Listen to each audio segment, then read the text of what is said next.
H16 ನ್ಯೂಸ್ಗೆ ಅಂದರೆ ಸೀತಾರಾಮನಿಗೆ ಸ್ವಾಗತಿಸುತ್ತಾ ನಾನು ನಿಮ್ಮವ ಎಮೈ ಅದು ಮಲ್ಲಪ್ಪ ಜೋತಾಬಾರ್. ನಮ್ಮ ಕರ್ನಾಟಕದ ಕೆಲವು ಸಭ್ಯ ಸಜ್ಜನ ರಾಜಕಾರಣಿಗಳಲ್ಲಿ ಒಬ್ಬರಾದಂತಹ ಎಲ್ಲರೂ ಗುರುತಿಸುವಂತಹ ನಮ್ಮ ಕಾಂಗ್ರೆಸ್ಗೆ ಒಂದು BJPಗೆ ಹೋದಂತಹ ನಮ್ಮ ಜಗದೀಶ್ ಶೆಟ್ಟರ್ ಅವರು ಒಂದು ಮಾತು ಹೇಳ್ತಾ ಇದ್ದಾರೆ. ಏನೋ ಸ್ಟೇಟ್ಮೆಂಟ್ ಕೊಟ್ಟಿದ್ದಾರೆ. ಹಿಂದುತ್ವದ ಬಗ್ಗೆ ಹೋರಾಡುವ ವಿಧಾನ ಪರಿಷತ್ ಸದಸ್ಯ CT ರವಿ ಅವರನ್ನು ರಾಜಕೀಯವಾಗಿ ಮುಗಿಸುವ ಹುನ್ನಾರ ನಡೆದಿದೆ ಅಂತ ಹೇಗೆ ಕೊಡ್ತಾರೆ. ರಾಜಕೀಯವಾಗಿ ಮುಗಿಸುವ ಹುನ್ನಾರ ಯಾರು ಮಾಡಿದ್ದಾರೆ? ಅದನ್ನು ಇವ್ರು ಕಾಂಗ್ರೆಸ್ ಅಷ್ಟೇ ಮಾಡಿತಾ? ಅದಕ್ಕೆ ಇವ್ರು ಕಾರ್ಯಕರ್ತರಲ್ವಾ? ಇವ್ರದ್ದೇನೋ ಅದರಲ್ಲಿ ಹಸ್ತಕ್ಷೇಪ ಇಲ್ವಾ? ಹೌದು, ಪೊಲೀಸರು ಹೇಳ್ಕೊಂಡು ಹೋದ ಪದ್ಧತಿ ಸರಿ ಇರಲಿಲ್ಲ. ಅದನ್ನ ಇಲ್ಲೇ ಸತೀಶ್ ಜಾರಕಿಹೊಳಿ ಅವರು ಹೇಳಿದಂಗೆ ಇಲ್ಲೇ ಬೆಳಗಾವಿಯಲ್ಲಿ ಮುಗಿಸಿದ್ರೆ ಮುಗಿದು ಬಿಡ್ತಿತ್ತು. ಪೊಲೀಸರು ಎನ್ಕ್ವೈರಿ ಮಾಡಿಬಿಟ್ಟಿದ್ರೆ ಅವರು ಸುತ್ತ ಹಾಕಿದ್ರೆ ತಪ್ಪನ, ಅದರಲ್ಲಿ ಎರಡು ಮಾತಿಲ್ಲ. ಆದರೆ ಅದನ್ನು ಯಾವ ರೀತಿಯಾಗಿ ಪೊಲಿಟಿಸೈಸ್ ಮಾಡೋದು, ರಾಜಕೀಯಗೊಳಿಸೋದು ಅನ್ನೋದನ್ನು ನಮ್ಮ CT ರವಿ ಕಲಿಬೇಕಾಗಿದೆ. ಅವ್ರನ್ನ ಹೆಂಗೆ ಮುಗಿಸ್ತಾರೆ ರಾಜಕೀಯವಾಗಿ? ತಾವು ಸ್ವತಃ ಅಶಬ್ದ ಒಬ್ಬ ನಾಗರಿಕ ಅನ್ನಲಾದ ಶಬ್ದವನ್ನು ಲಕ್ಷ್ಮೀ ಹೆಬ್ಬಾಳ್ಕರ್ ಅವ್ರಿಗೆ ಬೆಳೆಸಿದರು. ಅದು ಪೊಟೆನ್ಷಿಯಲ್ ಸಿಗಲಿಲ್ಲ. ರಾಜ್ಯಸಭೆ ಅಥವಾ ವಿಧಾನ ಪರಿಷತ್ತದ ಇದರಲ್ಲಿ ಸಿಗಲಿಲ್ಲ. ಅದಿಲ್ಲ ಅಂದ ತಕ್ಷಣ ರೀಜನ್ ಕೊಟ್ಬಿಟ್ರು ನಮ್ಮ ಹೊರಟ್ಟಿ ಅವರು, ಬಸವರಾಜ ಹೊರಟ್ಟಿ ಅವರು. ಪೂರ್ಣ ವಿಚಾರ ಮಾಡಲಾರ್ದು ಸಡನ್ನಾಗಿ ನಮ್ಮಲ್ಲಿ ಸಿಕ್ಕಿಲ್ಲ ರೀ, ಅದು ಅಂದಿಲ್ಲ ಅನ್ನೋಂಗೆ ಕೊಟ್ಬಿಟ್ರು. ನಂತರ ಏನಾಗಿ ಡೆವಲಪ್ಮೆಂಟ್ ನಿಮಗೆ ಗೊತ್ತಿದೆ. ಬಸವರಾಜ ಹೊರಟ್ಟಿ ಅವರು ಆಲ್ರೆಡಿ ಇನ್ನೂ 10 ಡಿಸಿಷನ್ ಕೊಟ್ಬಿಟ್ರು. ಏನಪ್ಪ ಅಂತಂದ್ರೆ ನೋಡೋಣ ಮುಂದೆ ಬಂದಾಗ ಅನ್ನುವಂಗೆ, ಅಥವಾ ಏನು ಮುಗಿದು ಫೈನಲ್ ಇದು ನಮ್ಮ ಶಾಸಕಾಂಗದಲ್ಲಿ ಹಸ್ತಕ್ಷೇಪ ಮಾಡಲಿಕ್ಕೆ ಸರ್ಕಾರಕ್ಕೆ ಏನು ಹಾಕದ, ಕಾರ್ಯಾಂಗಕ್ಕೆ ಏನು ಹಾಕದ ಅಂಥೇಳಿ ಸಂವಿಧಾನದ ಪ್ರಶ್ನೆಯನ್ನಾಗಿ ಮಾಡಿಬಿಟ್ರು ಅದನ್ನು. ಹೊರಟ್ಟಿ ಅವರು ಬ್ಯಾಲೆನ್ಸ್ ಮನುಷ್ಯರು, ಶಿಕ್ಷಕರಾಗಿದ್ದಂಥವರು. ಒಬ್ಬ ಹೆಣ್ಣುಮಗಳಿಗೆ ಅವಾಚ್ಯ ಶಬ್ದವನ್ನು ಬಳಸಿದ್ದು ಸುಳ್ಳು ಸತ್ಯ ಪರಾಮರ್ಶಿಸಬೇಕಾಗಿತ್ತಲ್ಲ. ಕೊನೆಗೆ CID ಬಂದರೆ CID ಅವಕಾಶ ಕೊಡ್ತಾ ಇಲ್ಲ. ಕಾರ್ಯಾಂಗದವರು ನಮಗೆ ಬರುವಾಗಿಲ್ಲಪ್ಪ ಅಂತ ತಡೆ ಕೊಟ್ಬಿಟ್ಟಿದ್ದಾರೆ. ಸತ್ಯ ಹಂಗೆ ಗೊತ್ತಾಗೋದು? ಈಗ ತೋರಿಸುವಂತಹ ಲಕ್ಷ್ಮೀಬಾಯಿ ಹೆಬ್ಬಾಳ್ಕರ್ ಅವರು ಒಂದಿಷ್ಟು ಈ ಮೀಡಿಯಾದಲ್ಲಿ ಬಂದಂಥ ಫೋಟೇಜ್ ತೋರಿಸಿದಾಗ ಇದು ನಮಗೆ ಸಂಬಂಧಿಸಿದ್ದಲ್ಲ ಅನ್ನೋಂಗೆ ಮೌನ ಆಗ್ತಾರೆ. ಅದಕ್ಕೆ ಮತ್ತೊಂದು ದಿನ ಹುಟ್ಟು ಹಾಕ್ತಾರೆ. ಯಾರು ಸತ್ಯ ಯಾರು ಸುಳ್ಳು ನಂತರ ಅದು ಎನ್ಕ್ವೈರಿ ಆಗ್ಬೇಕಲ್ಲ.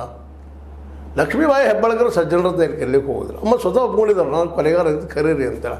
ಇವರು ಹೌದಲ್ಲ ಅದು ಖರೆಯವ ಅಂದ್ರೆ ಮುಗಿದು ಬಿಡುತ್ತೆ. ಇಷ್ಟರೊಳಗೆ ಇಷ್ಟು ದೊಡ್ಡದಾಗ್ತಿರಲಿಲ್ಲ. ಇದು ರಾಜಕೀಯಗೊಳಿಸಿದವ್ರನ್ನ ಯಾರಪ್ಪ ಅಂತಂದ್ರೆ ಅವ್ರು ಅಂದಿದ್ದು ಖರೆ ಏನೋ ಅದನೋ ಏನೋ ಗೊತ್ತಿಲ್ಲ ನನಗೆ. ಆದ್ರೆ ಇದನ್ನು ಈ ನಂತರದ ಡೆವಲಪ್ಮೆಂಟ್ ಏನದು ಅವ್ರನ್ನ ಹೊತ್ಕೊಂಡು ಹೋದು ಹಾಕಿದ್ದು ಮಾಡಿದ್ದು ಇದನ್ನು ದೊಡ್ಡದು ಮಾಡಿಬಿಟ್ರು. ಅದನ್ನು ಇದು ರಾಜಕೀಕರಣ. ಅದು ನಮ್ಮ ಶೆಟ್ಟರ್ ಅಂತಾರೆ ಇಲ್ಲ ಇದು ರಾಜಕೀಕರಣ ಮಾಡಿದೆ, ಪಾಪ ಅವ್ರು ರಾಜಕೀಯವಾಗಿ ಮುಗಿಸುವಂಥ ಪ್ರಯತ್ನ ಮಾಡಿದರು ಅಂತೇಳಿ ದೊಡ್ಡ ಸ್ಟೇಟ್ಮೆಂಟ್ ಕೊಡ್ತಾರೆ. ಇದು ಯಾವ ಗ್ರೌಂಡ್ ಮೇಲೆ ಇವ್ರು ಮಾತಾಡ್ತಾ ಇದ್ದಾರೆ ಶೆಟ್ಟರ್ ಅವರು? ಆ ಹೆಣ್ಮಗಳು ಎಂದಂಥ ಶಬ್ದದ ಬಗ್ಗೆ ಒಂದು ಮಾತಾಡಿದ್ರೆ ಇವರಲ್ಲೇ ಒಬ್ಬ ನಾಯಕರಾಗಿ ಮತ್ತು ಈ ರಾಜ್ಯದ ಮುಖ್ಯಮಂತ್ರಿನೂ ಆದಂಥವ್ರು. ಹೌದು ಬೈ ಆಗಿತ್ತು ಅಂತ ಅವ್ರಿಗೆ ಗೊತ್ತಿಲ್ಲ ಅಂದರೆ ಅದು ಎನ್ಕ್ವೈರಿ ಆಗಲಿ ಅಂತ ಹೇಳ್ಬೇಕು. ಇದು ರಾಜಕೀಯಗೊಳಿಸ್ತಾ ಇದ್ದಾರೆ. ಇಬ್ಬರು ರಾಜಕೀಯ ಮಾಡೋರನ್ನ ಇಲ್ಲಿ ಯಾರೂ ಸಜ್ಜನರನ್ನ ಕರಿತಾ ಇಲ್ಲ. ಲಕ್ಷ್ಮೀಬಾಯಿ ಹೆಬ್ಬಾಳ್ಕರ್ ಅವರು ರಾಜಕೀಯ ಮಾಡೋರನ್ನ ಇವರು ಮಾಡೋರನ್ನ. ಆದರೆ ಇಲ್ಲಿ ಅವ್ರು ಅಂದಿದ್ದು ಖರೇನೋ ಸುಳ್ಳು ಆಗೋ ತನಕ ನ್ಯಾಯ ಹೆಂಗೆ ಸಿಗ್ತಿದ್ರಿ? ಅದು ಮೊದಲು ಅವ್ರಿಗೆ ಸಿಗಬೇಕಾದ ನ್ಯಾಯ ಅಂದಾರೋ ಇಲ್ಲೋ ಇಲ್ಲ ಅಂತಂದರೆ ಶಿಕ್ಷೆ ಆಗಿದೆ, ಅವ್ರಿಗೆ ಏನು ತಕರಾರಿಲ್ಲ. ಆದರೆ ಹೆಂಗಾಗೋದು ಅದು? ಅದಕ್ಕೆ ಅವಕಾಶ ಅಂತ ನಮ್ಮ ಇವ್ರು ಕೊಡ್ತಾ ಇಲ್ಲ. ಮತ್ತು ಅದು ಇಲ್ಲ ಅಂತ ಹೇಳಿ ಡಿಸಿಷನ್ ಕೊಟ್ಬಿಟ್ಟಿದ್ದಾರೆ. ಯಾಕಂತಾರೆ?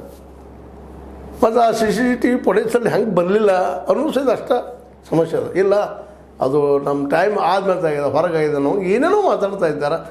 ಅದೇನು ಸ್ಪಷ್ಟತೆ ಬರ್ತಾಯಿಲ್ಲ. ಹೀಗಾಗಿ ಇಲ್ಲಿ ಪುರುಷ ಪ್ರಧಾನ ವ್ಯವಸ್ಥೆ ಒಬ್ಬ ಹೆಣ್ಮಗಳ ಮೇಲೆ ಆದಂಥ ಒಂದು ದಾಳಿಯನ್ನು ಮುಚ್ಚುಳಿಗೆ ಪ್ರಯತ್ನ ಮಾಡ್ತಾ ಇದ್ದಾರೆ. ಜೊತೆಗೆ CT ರವಿ ಬದಲಾಗಿ ಒಂದು ಸಿಂಪತಿ ಕ್ರಿಯೇಟ್ ಮಾಡುವಂಥದ್ದು. ಅದು ನನಗೆ ಈಗ ನಮ್ಮ ಸಿಟಿಲವರು ಒಂದು ಲೆಟ್ರ್ ಬಂದದ, ಅದು ಧಮಕಿ ಅದನ್ನು ಜೀವದ್ದು ಬೆದರಿಕೆ ಹಾಕಿದ ಅಂತ ಒಂದು ಲೆಟ್ರ್ ಒಂದು ಹುಟ್ಟಿಸಿಬಿಟ್ಬಿಟ್ಟಿದ್ದಾರೆ ಇವತ್ತು. ಅಂದ್ರೆ ಒಟ್ಟಾರೆಯಾಗಿ ಈ ಮೂಲೆ ನಡೆದಿದೆ. ಆ ಹೆಣ್ಮಗಳಿಗೆ ಏನು ಬೈದಂಥ ಶಬ್ದ ಐತಿ ಅದ್ರ ಕಡೆ ಲಕ್ಷ್ಯ ಅದನ್ನು ದಿಶಾಬಲು ಮಾಡುವಂಥದ್ದು. ಇದ್ರ ಬಗ್ಗೆ ಯಾರೂ ಚರ್ಚೆ ಮಾಡ್ತಾಯಿಲ್ಲ ಮೀಡಿಯಾದಲ್ಲೇ. ಯಾಕಂತಿದ್ರು? ಯಾಕೆಂದರೆ ಇದರ ಅರ್ಥ ಲಕ್ಷ್ಮೀಬಾಯಿ ಹೆಬ್ಬಾಳ್ಕರ್ ಅವರು ತಾವು ಸ್ವತಃ ಕೊಲೆಗಾರ ತಂದಿದ್ದು ಸತ್ಯ, ಅವ್ರಿಗೆ ಬೈದಿದ್ದು ಸತ್ಯ. ಉಳಿದ ಅಲ್ಲಿ ಕಾಂಗ್ರೆಸ್ ಅಲ್ಲಿ ಏನಪ್ಪ ಶಾಸಕರು ಹೇಳ್ತಾ ಇದ್ದಾರೆ, ಜನರು ಹೇಳ್ತಾರೆ, ಕೇಂದ್ರವ್ರು ಹೇಳ್ತಾ ಇದ್ದಾರೆ. ಹೌದು ರೀ ಅದು ಖರೆ ಅಂತೀರ. ಅವ್ರು ಬಿಡ್ರಿ DK ಶಿವಕುಮಾರ್ ಅವರು ಶಿಷ್ಯಳವರು ಅವ್ರೇನು ಮುಚ್ಕೊಳ್ತಿರ್ಬೋದು. ಸಿದ್ದರಾಮಯ್ಯರು ತಮ್ಮ ಪಕ್ಷದ ಹೆಣ್ಮಗಳು ತಿಳ್ಕೊಂಡಿಲ್ಲ ಅದು ಮಾತಾಡಿದ ಕರೆ ಅಂತ ಹೇಳ್ತಿರ್ಬೋದು. ಆದರೆ ಸ್ವತಃ ಒಂದು ಪರೀಕ್ಷೆ ಆಗ್ಬೇಕಲ್ಲ, FSL ವರದಿ ಬರಬೇಕಲ್ಲ ಅದ್ರದ್ದು. ಅಡ್ವಾನ್ಸಲ್ಲಿ ಬಗೆಹರಿಸೋ ಹಿಂಗೆ CID ಕಾರ್ಯಾಂಗಪ್ಪ ಹೌದು ರೀ ನಮ್ಗೆ ಅವಕಾಶ ಕೊಡ್ರಿ ಅಲ್ಲೇ ಮಹಜರ್ ಮಾಡೋದಕ್ಕೆ ಕೊಡಲಿಲ್ಲ ಏನು ತಪ್ಪದ ಅದ್ರೊಳಗೆ ನನಗೆ ಒಳ್ಳೆ ಅನಿಸ್ತದೆ. ಇಲ್ಲ ಶಾಸನದ ಹಸ್ತಕ್ಷೇಪ ಮಾಡಿದಾಗ ಆಗ್ತದೆ ಅಂದರೆ ಒಬ್ಬ ಹೆಣ್ಮಗಳ ಬಗ್ಗೆ ತುಚ್ಛವಾಗಿ ಮಾತಾಡಿದಂಥ ಉಳಿಸ್ಕೊಳ್ಳೋ ಪ್ರಯತ್ನ ಇದು ಅಂತ ಜನಸಾಮಾನ್ಯರು ಮಾತಾಡ್ತಾ ಇದ್ದಾರೆ. ಅವ್ರಲ್ಲಿ ಪ್ರಶ್ನೆ ಮೂಡ್ತಾರೆ, ಜನ ಜಾಣರಿದ್ದಾರೆ ರೀ, ನಾವು ಎಷ್ಟೋ ಜಾಣತನದ ಉತ್ತರ ಕೊಟ್ಟರು ಹುಡುಕ್ತಾ ಇರ್ತಾರೆ. ಅಲ್ಲ ಅದ್ರ ಎನ್ಕ್ವೈರಿ ಮಾಡಿದರೆ ಅಲ್ಲಿ ಮಹಜರ್ ಮಾಡಲಿ ಮತ್ತೊಂದು ಮಾಡಲಿ ಮಾಡಿದರೆ ಹಾಗೂ ಹಾನಿ ಏನು, ಮತ್ತು ಅಲ್ಲಿ ಯಾವ ಜಾಗದಾಗ ನಿಂತಿದ್ರು ಅವರು ಎಲ್ಲಿದ್ದರು ಅದರ ಫೋಟೇಜಸ್ ಈ ರಾಜ್ಯಸಭಾದಿಂದ ಯಾಕೆ ಬರ್ತಾಯಿಲ್ಲ, ಅಲ್ಲಿ ಅಂದಿಲ್ಲ ಅಂತ ಮಾತಾಡಿದರು. ಅದು ಇನ್ನೊಮ್ಮೆ ಪರೀಕ್ಷೆ ಮಾಡಿ ಅಂತ FSL ಕಳಿಸಿ ಅದು ಮಾಡಬೇಕಲ್ಲ, ಅದು ಅಷ್ಟು ಮುಖ್ಯ ಅಲ್ಲ. ಅಂದ್ರೆ ನಾನು ಹೇಳೋ ಉದ್ದೇಶ ಒಂದೇ ಇಲ್ಲ, CID ತನಿಖೆಗೆ ಮಾಡಬೇಕಾಗಿದ್ರೆ ನಮ್ಮ ಶಾಸಕಾಂಗದ ಹೆಡ್ ನಮ್ಮ ಹೊರಟ್ಟಿಯವರು ಒಪ್ಪಿಕೊಡ್ಬೇಕು, ಒಬ್ಬರು ಆ ಮಾತನ್ನು. ಆದರೆ ಆಗಿ ಹೆಣ್ಮಗಳು ಅನ್ಯಾಯ ಆಗೈತಲ್ಲ, ಅದನ್ನು ಒಂದು ನಾವು ಸಂವಿಧಾನದಾಗಿಲ್ಲ ಮತ್ತೊಂದಿಲ್ಲ ಎಲ್ಲನೂ ಪ್ರತಿಯೊಂದು ಒಂದು ಹೇಳಲಿಕ್ಕೆ ಸಾಧ್ಯ ಇರೋದಿಲ್ಲ. ಒಂದು ನ್ಯಾಚುರಲ್ ಜಸ್ಟಿಸ್ ಇರ್ತದೆ, ನೈಸರ್ಗಿಕ ನ್ಯಾಯ ಇರ್ತದೆ. ಆ ನೆಲೆಗಟ್ಟಿನಲ್ಲೇ ಅವ್ರು ಕೊಡಬೇಕಾಗಿತ್ತು ಅವಕಾಶ. ಚೆಕ್ ಮಾಡಲಿಲ್ಲ, ಇಲ್ಲದ್ರಿಲ್ಲ, ಐತಂದ್ರೆ ಐತಿ. ಒಂದೇ ಅಲ್ಲಿ ಇರಲಿಲ್ಲಪ್ಪ ಸಿಗಲಿಲ್ಲ ಅಂತಂದರೆ ಸಹಜವಾಗಿ ಇವರ ಆರೋಪಿ ಆಗ್ತಾರೆ. ಲಕ್ಷ್ಮೀಬಾಯಿ ಹೆಬ್ಬಾಳ್ಕರ್ ಸುಮ್ಮನೆ ಆರೋಪ ಮಾಡ್ತಾಯಿದ್ದಾರೆ ಅಂತೇಳಿ ನಿಜವಾಗಿಯೂ ಇದನ್ನು ರಾಜಕೀಯಗೊಳಿಸುತ್ತಿರುವಂಥದ್ದು CT ರವಿ ಮತ್ತು ಅವರು ಈ ಒಂದು ಏನಪ್ಪ BJP ಪಕ್ಷ. ಆದರೆ ಇಲ್ಲ ಇವರಿಗೆ ಲಕ್ಷ್ಮೀಬಾಯಿ ಹೆಬ್ಬಾಳ್ಕರ್ ಅವರು ನೀವು ರಾಜಕೀಯ ಮಾಡ್ತಾಯಿದ್ರಿ, ರಾಜಕೀಯವಾಗಿ CT ರವಿ ಅವ್ರು ಮುಗಿಸ್ಬೋದು ಮಾಡಿದಿರಿ. ಇಲ್ಲಿ CT ರವಿ ಅವರಂತೆ ಮುಗಿಸೋ ಪ್ರಶ್ನೆ ಇಲ್ಲ. ಅವರು ಆ ಬೈಗಳದ ನಂತರ ಡೆವಲಪ್ಮೆಂಟ್ ತೊಗೊಂಡು ಹೋಗ್ತಾರೆ. ಆದರೆ ಅಂದರೆ ಇಲ್ಲೋ ನಾ ಇಲ್ಲ ಅಂತ ಹೇಳ್ತಾರೆ. ಆದರೆ ಪರೀಕ್ಷೆ ಆಗಬೇಕಲ್ಲ, ಅದು ಯಾವಾಗ ಆಗೋದು ಅನ್ನೋದು ಈಗ ಇದ್ದಂಥ ಪ್ರಶ್ನೆ. ಇದ್ರ ಜೊತೆಗೆ ನಮ್ಮ ಯತ್ನಾಳ್ ಅಂಥವ್ರು ಸಹಿತ ಏನು ಹೇಳ್ತಾರೆ, ನಮ್ಮ ಬಸವನಗೌಡ ಪಾಟೀಲ್ ಯತ್ನಾಳ್ ಅಂಥವ್ರು ಏನಪ್ಪ ಅಂತಂದ್ರೆ ಇಲ್ಲ ಸರ್ಕಾರ ಬೀಳೋದಕ್ಕೆ ಕಾರಣ ಲಕ್ಷ್ಮೀಬಾಯಿ ಹೆಬ್ಬಾಳ್ಕರ್ ಆಗ್ತಾರೆ. ಯಾಕೆ ಬೀಳ್ತದೆ, ಏನು ಕಾರಣ ಬೀಳ್ತದೆ ಗೊತ್ತಾಗಬೇಕಲ್ಲ. ಅದು ಒಬ್ಬ ಹೆಣ್ಮಗಳಿಗೆ ಇಂಥದ್ದು ಮಾತಾಡಿದ ಅವಾಜ್ ಶಬ್ದ ಬಳಸಿದ್ದು ತಪ್ಪು ಅಂತ ನೀವು ಅನ್ಲಿಕ್ತಾ ಇರಲ್ಲ. ಹೋಗ್ರಿ ಅದು ಎನ್ಕ್ವೈರಿ ಮಾಡಿಸ್ರಲ್ಲ, ನೀವು CBI ಅಂತಿಲ್ಲ, CBI ಕಡೆದು ಮಾಡಿಸ್ರಿ. ಅದ್ರ ಮೇಲೆ ನಿಮ್ಗೆ ವಿಶ್ವಾಸ ಅದ. CT ರವಿ ಅವ್ರು ಉಳಿಸಬೇಕಾಗಿತ್ತು ಅಂದರೆ CBI ಕಡೆ ಮಾಡಿಸ್ರಿ. ಇವರು ಒಪ್ಪಿಗೆ ಕೊಡಿಸ್ಕೊಳ್ರಿ. ಹೊರಟ್ಟಿ ಅವ್ರು ಮಹಜರ್ ಮಾಡೋದಕ್ಕೆ ಯಾಕೆ ಒಪ್ಪಿಗೆ ಕೊಡ್ತಾ ಇಲ್ಲ? ಹೌದು ಅವರು ಅಧಿಕಾರ ರೈತ ಮಂದಿ ಅಧಿಕಾರ ಇದ್ರೆ ಪಾಪ ಅನ್ಯಾಯವಾಗಿ ಅವಕಾಶ ಮಾಡಿ ಕೊಳ್ಳೋದ್ರ ಏನೈತೆ ಅದಕ್ಕೆ ಫೈನಲ್ ಆಗಿಲ್ಲಪ್ಪ ಅಂತ ಯಾಕೆ ಹೇಳ್ತಾ ಇದ್ರಿ ಅಂತೇಳಿ ಜನಸಾಮಾನ್ಯರು ಮಾತಾಡ್ತಾ ಇದ್ದೇವೆ. ಅಂದ್ರೆ ಏನಪ್ಪ ಅಂದರೆ ಇದನ್ನು ರಾಜಕೀಯಗೊಳಿಸೋದಂತೇಳಿ ನೀವು ಮಾತಾಡ್ತಾ ಇದ್ದಾರಲ್ಲ, ಆ ಹೆಣ್ಮಗಳಿಗೆ ಅನ್ಯಾಯ ಆಗಿದ್ದಲ್ಲ ಅದನ್ನು ತೊಗೊಂಡು ಮಾಡಲ್ಲ. ಅದನ್ನು ತನಗೆ ಎಲ್ಲರೂ ಕೂಡ ಮಾಡಿ CBI ಮಾಡಿಸ್ರಿ ಅದನ್ನು ಸುಳ್ಳು ಕರ್ಣು ಅಂತೇಳಿ. ಮತ್ತು ಫೋಟೇಜಸ್ ಅದನ್ನು ರಾಜ್ಯಸಭಾದಲ್ಲಿ ಇರಲೇಬೇಕು. ಮುಗಿದ ಮೇಲೆ ಆಗಿತ್ತಪ್ಪ ಅಂತಂದ್ರೆ ಆಗಿತ್ತಪ್ಪ ಅಂದ್ರೆ ಅನ್ಯಾಯ ನಡೆತ್ತಂದ್ರೆ ಅದನ್ನು ಮುಚ್ಚಾಕೋದು. ಅದನ್ನು ಇದು ಅನೇಕ ಸಮಸ್ಯೆಗಳಿದ್ದಾವೆ. ಇವು ನ್ಯಾಚುರಲ್ ಜಸ್ಟಿಸ್ಗೆ ಯಥಾರ್ಥ ಹೊರಟ್ಟಿ ಅವರು ತಮ್ಮ ಶಾಸಕಾಂಗದ ಶ್ರೇಷ್ಠತೆಯನ್ನು ಹೇಳ್ಕೊಳ್ಳಿಕ್ಕಿದ್ದಾರೆ, ಅಡ್ಡಿಲ್ಲ ಹೇಳ್ಕೊಳ್ಳಿ. ಬಟ್ ಒಬ್ಬ ಹೆಣ್ಮಗಳಿಗೆ ಅನ್ಯಾಯ ಆಗೈತಿ, ಅದು ತನಿಖೆ ಆಗಲಿ. ತನಿಖೆ ಆದರೂ ಸುಳ್ಳು ಆದ್ರೆ ಲಕ್ಷ್ಮೀಬಾಯಿ ಹೆಬ್ಬಾಳ್ಕರ್ ಅವ್ರಿಗೂ ಶಿಕ್ಷೆ ಆಗಲಿ. ಅಂದ್ರೆ ಖರೀನ ಆತಪ್ಪ ಅಂದ್ರೆ CT ರವಿ ಅವ್ರಿಗೆ ಶಿಕ್ಷೆ ಆಗಲಿ. ಮತ್ತು ಇಬ್ಬರು ಕೂಡ ಅದ್ರ ಮೇಲೆ ಹೋಗ್ತಾ ಇದ್ದಾರೆ, ಹಾಗೆ ಮುಂದಕ್ಕೆ ಹೋಗ್ತಾ ಇದ್ದಾರೆ. ಇದ್ರಲ್ಲಿ ಯಾರು ಸತ್ಯ ಯಾರು ಸುಳ್ಳು ಜನಕ್ಕೆ ಗೊತ್ತಾಗಬೇಕೋ ಬೇಡ್ರಿ. ಆ ದಿಶೆಯಲ್ಲಿ ಇಲ್ಲಿ ಯಾರು ಅಪ್ರಬುದ್ಧರು ಯಾರೂ ಇಲ್ಲ ರಾಜಕೀಯವಾಗಿ. ಇಬ್ಬರು ಪ್ರಬುದ್ಧರದಾರ. ಆ ಸತ್ಯಘಟನೆ ನಡೆದು ಇಲ್ಲೋ ಅನ್ನುವಂಥದ್ದು ನಂತರ ದಿನದಿಂದ ಪೊಲೀಸರು ಎನ್ಕ್ವೈರಿ ಮಾಡಿರಿ. ಸಿಂಧ ಆದರೆ ಯಾರು ತಪ್ಪೈತೆ ನೋಡಿರಿ, ಅವ್ರಿಗೂ ಶಿಕ್ಷೆ ಕೊಡಿಸ್ರಿ. ಪೊಲೀಸರು ತಪ್ಪು ಮಾಡಿದ್ರೆ ಅಲ್ಲ ಅಧಿಕಾರ ನಡೀತು ಅಂತ ತಿಳ್ಕೊಂಡು ಕಾಂಗ್ರೆಸ್ನ ಒಬ್ಬ ನಾಯಕರನ್ನು ಪ್ಲೀಸ್ ಮಾಡಿಸುವಾಗ ಈ ರೀತಿ ಮಾಡೋದು, CT ರವಿ ಅವ್ರಿಗೆ ಅಪಮಾನ ಮಾಡೋದು ತಪ್ಪನ, ಅದಕ್ಕೂ ಶಿಕ್ಷೆ ಆಗುತ್ತೆ. ನಾ ಹೇಳೋದು ಒಂದೇ ಉದ್ದೇಶ, ಮೊದಲು ಅದು ಅಂದಾರೋ ಇಲ್ಲೋ ಇದಾಗುವಂಥದ್ದು ಮುಖ್ಯ.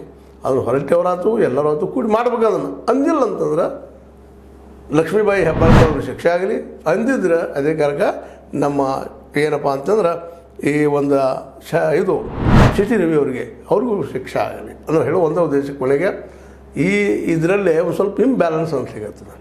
ಮತ್ತು ಕಾಂಗ್ರೆಸ್ನಲ್ಲೂ ಸಹಿತ ಆ ಪ್ರಮಾಣದಲ್ಲೇ DKಶಿ ಅವ್ರನ್ನ ಬಿಟ್ಟು ಉಳಿದ್ರೆ ಅಷ್ಟು ಪ್ರಮಾಣದಲ್ಲೇ ಸಪೋರ್ಟ್ ಮಾಡ್ತಾ ಇಲ್ಲ ಅನ್ನೋದು ಅಷ್ಟೇ ಸತ್ಯ ಅದ. ಇರಲಿ ಸತ್ಯನ ಅದಕ್ಕೆ ಅವ್ರು ಅಂದಾರೋ ಇಲ್ಲೋ ಈಗ ಮೊದಲಾದ್ಮೇಲೆ ಉಳಿದ ಕೆಲಸ ಆದ್ರೆ ಒಳ್ಳೆಯದಿಲ್ಲ. ನಿಮಗೇನು ಅನಿಸ್ತೈತಿ? ಇದೇ ಟೈಮ್ದಾಗ ನಮ್ಮ ಹೇಳಿದ್ದಾರೆ ಈಗಾಗಲೇ ಕಾಂಗ್ರೆಸ್ ಏನಪ್ಪ ಸಾಗರ ಪತನ ಹಾಕ್ಬೇಕು ಹೆಬ್ಬಾಳ್ಕರ್ ಅಂತ ಇವರು BJPಗೆ ಎಲ್ಲರೂ ಒಕ್ಕೋಲಿನಿಂದ ಒಂದು ಪಾಯಿಂಟ್ನೇ ಅವರು ಅಟ್ಯಾಕ್ ಮಾಡ್ತಾ ಇದ್ದಾರೆ. ಹೀಗಾಗಿ ಈ ಕೇಸದ ಬಗ್ಗೆ ಇನ್ನೊಮ್ಮೆ ಈ ತರಸ್ಪರ್ಶಿ ಎನ್ಕ್ವೈರಿಯಾಗೆ ತಪ್ಪಿತಸ್ಥ ಮೊದಲು ಬೈದಾರೋ ಇಲ್ಲೋ ಇದು ಕನ್ಫರ್ಮ್ ಆದ್ಮೇಲೆ ಉಳಿದ ಮುಂದಿನ ತಪ್ಪುಗಳು ಶಿಕ್ಷೆ ಆಗಲಿ ಅಂತ ಹೇಳ್ತಾ ಇದು ನಿಮ್ಗೆ ಲೈಕ್ ಆಗಿರ್ಬೋದು. ಲೈಕ್ ಮಾಡಿ, ಶೇರ್ ಮಾಡಿ, ಕಾಮೆಂಟ್ ಮಾಡಿ, ಜೊತೆಗೆ ಸಬ್ಸ್ಕ್ರೈಬ್ ಆಗೋದು ನಿಲ್ಲಿಸ್ಲಿಕ್ಕೆ ಹೋಗ್ಬೇಡ ಅಂತ ಹೇಳ್ತಾ S16 ನ್ಯೂಸ್ ಅರ್ಥಾತ್ ಹೇ ಸೀತಾರಾಮ ಸತ್ಯದ ಕೈಗಳಿಗೆ ವಂದನೆಗಳು.